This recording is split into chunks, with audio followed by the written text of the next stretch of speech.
Everyone, আসসালামু আলাইকুম। Welcome back to my channel. কেমন আছো তোমরা সবাই? আলহামদুলিল্লাহ আমরা সবাই ভালো আছি। আশা করছি তোমরা সবাই ভালো আছো। চলো বন্ধুরা, আজকের ব্লগটি শুরু করব বিকাল থেকে। হ্যাঁ, বিকালে প্রিয় মানুষের জন্য কি খাবার রেডি করলাম আর কিভাবে স্পেশাল মুহূর্তটা আমরা সবাই মিলে কাটালাম, সব কিছু থাকছে এই ব্লগ জুড়ে। চলো বন্ধুরা, আজকের ব্লগটি শুরু করা যাক। হ্যাঁ হ্যাঁ হ্যাঁ, শোনো, অবশ্যই নতুন বন্ধুরা আমার চ্যানেলটি সাবস্ক্রাইব করে দেবে, পাশে থাকা বেল আইকনটি প্রেস করে দেবে, যাতে করে নতুন নতুন ভিডিও নোটিফিকেশন সবার আগে তোমাদের কাছে পৌঁছে যায়। চলো বন্ধুরা, সবাই আমার চ্যানেলের সঙ্গে থাকো আর ব্লগটি শুরু করো। চলো, লেটস গো। আমি রান্নাঘরে পৌঁছে গেছি আর এদিকে দেখতে পাচ্ছ বড় বড় বুকের মাংসের 3টা পিস নিয়ে নিয়েছি।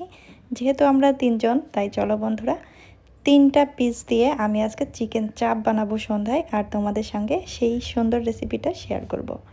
এই দেখো, আমি একটা পাটা নোড়া নিয়ে নিয়েছি। এখন আমি বড় বড় করে রাখা যে চিকেনের পিসটা, সেটাকে আমি একটু থেতো করে নিচ্ছি। তো আর এদিকে দেখো, আমি কিন্তু 1 প্যাকেট পাউরুটি নিয়ে এসেছি। তো পাউরুটি সবগুলো দিব না, কয়েক পিস আমি এখানে ব্লেন্ডার করে নিব। আমার এই চিকেন চাপের ভিতরে পাউরুটির গুঁড়া লাগবে, তাই আমি এখানে পাউরুটিকে ব্লেন্ডার করে গুঁড়া করে নিচ্ছি। চলো বন্ধুরা, সবাই চোখ রাখো ভিডিওতে, আশা করছি তোমাদের কাছে ভালো লাগবে। এই যে আমি এখন ব্লেন্ডার করে নিব আমার পাউরুটি। এই যে আমার ব্লেন্ডার করা শেষ, আর এদিকে দেখো সুন্দর মতো ব্লেন্ড হয়ে গেছে। এখন গুঁড়া করা পাউরুটিটাকে আমি ঢেলে নিব। পাউরুটি তো গুঁড়া করে নিয়েছি, আর এদিকে আমার চিকেনও রেডি। 3 পিস চিকেন থেতো করে নিয়েছি, আর এদিকে আমার লাগবে একটা ডিম, সয়া সস, আর হচ্ছে চিকেন চাপের রেডি মিক্স মশলা রাঁধুনি, আর এদিকে আমি সয়া সস নিয়েছি। চলো বন্ধুরা, এখন সব ইনগ্রিডিয়েন্টসগুলো সুন্দর মতো মাখিয়ে নেওয়া যাক চিকেনে।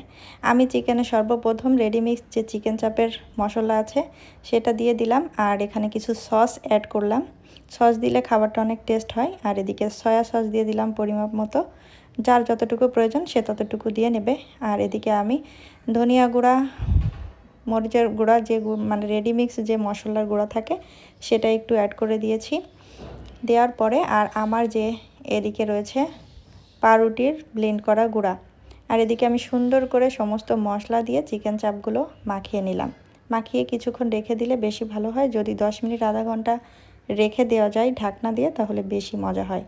তো বন্ধুরা, আমার রেখে দেওয়ার টাইম নেই, আমি জাস্ট মাখিয়ে নিয়েছিলাম। আর এদিকে লবণ দিতে ভুলে গিয়েছিলাম, লবণটাও দিয়ে নিলাম। আর এদিকে যে ডিমটা দেখতে পাচ্ছ, এখন চলো বন্ধুরা, চিকেনগুলো মাখিয়ে এক সাইডে রেখে দিয়ে আমি বাকি প্রসেসে চলে যাব। এখন আমি ডিমটাকে নিয়ে নেব, আর ডিমটা ভেঙে নেব, ভেঙে সুন্দর মতো ফেটে নেব। একটা ডিম হলেই আমার হয়ে যাবে এখানে, তাই আমি একটা ডিম সুন্দর মতো গুলিয়ে নিলাম। এখন ডিমটাকে গলিয়ে নিয়ে চলে যাব চুলায়। আমি এখন চুলায় তেল দিয়ে দিলাম।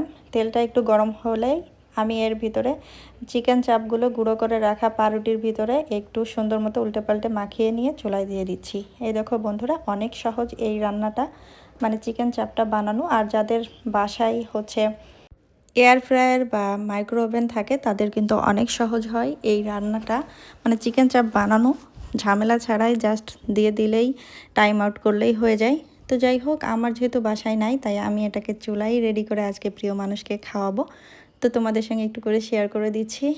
এই ভিডিওর এই পর্যায়ে এসে আমি সবাইকে বলছি, প্লিজ যারা যারা এখনও আমার চ্যানেলটি সাবস্ক্রাইব করোনি, সবাই প্লিজ চ্যানেলটি সাবস্ক্রাইব করে দেবে, পাশে থাকা বেল আইকনটি প্রেস করে দেবে, যাতে করে নতুন নতুন ভিডিও নোটিফিকেশান সবার আগে তোমাদের কাছে পৌঁছে যায়। তো বন্ধুরা, নতুন নতুন সুন্দর সুন্দর ব্লগ ভিডিও পেতে তোমরা সবাই আমার চ্যানেলের সঙ্গে থাকবে, আর অবশ্যই ফুল ভিডিও দেখে সবাই ওয়াচ করে দেবে। সবাইকে অসংখ্য অসংখ্য ধন্যবাদ। চলো বন্ধুরা, আমরা এখন বাকি রান্নাটা শেষ করি। এই যে আমার চিকেন ফ্রাইগুলো কিন্তু আমি একটু ক্রিস্পি ক্রিস্পি করে ভেজেছি, মানে একটু পুরা পুরা করে, যেহেতু চিকেন চাপ তাই এটা খেতে ভালো লাগবে একটু বেশি ভাজা হলে। তাই আমি সুন্দর করে হালকা আঁচে একদম শক্ত শক্ত করে সুন্দর করে ক্রিস্পি করে ভেজে নিয়েছি। আর এদিকে আর এক পিস রয়ে গেছে আমার, তো সেটাকে আমি আস্তে আস্তে ভেজে নিব। 2 পিস যেহেতু রেডি হয়ে গেছে, তাই আমি বাবা ছেলেকে খাওয়ার জন্য দিয়ে দিব। চলো বন্ধুরা, এখন সবাই মিলে চিকেন চাপ খাওয়া যাক সন্ধ্যায়। স্পেশাল খাবার, দারুণ মজা কিন্তু এটা, সস দিয়ে খেতে এত টেস্টি হয়। আসলে যারা খাওনি তারা খেয়ে নেবে, বাসায় এত সহজভাবে বানিয়ে নেবে, সবাই মিলে খাবে, এনজয় করবে, ভালো লাগবে। এই যে আজকের সন্ধ্যার সুন্দর রেসিপিটা আমি রেডি করে নিয়েছি, আর এদিকে কাঁচা পেঁয়াজ দিয়ে একটু ডেকোরেশন করে নিয়েছি। তো চলো এখন সস দিয়ে চিকেন চাপগুলো খেয়ে তোমাদের সঙ্গে একটু বলি কেমন হয়েছে। আমি এটা একটু কেটে দিব বাবুকে, আর আমি আর তোমাদের ভাইয়া এমনিই খাবো। তো চলো একটু সস দিয়ে একটু আমি আগে টেস্ট করে তোমাদের সঙ্গে শেয়ার করি। এটা আসলে পাউরুটির গুঁড়া দেওয়াতে এত মজা হয়েছে ধারণার বাইরে। আমি এখানে সস দিয়ে একটু আগেই খেয়ে নিলাম তোমাদের সঙ্গে রিভিউ দেওয়ার জন্য। মাশাল্লাহ অনেক সুন্দর হয়েছিল আজকের সন্ধ্যার এই সুন্দর রেসিপিটা। আরও আমি কাঁচা পেঁয়াজ দিয়ে খেয়েছি, দারুণ মজা।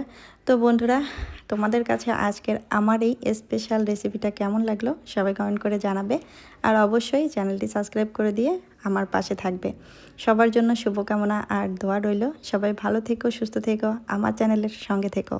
সবাইকে আসসালামু আলাইকুম, আল্লাহ হাফেজ।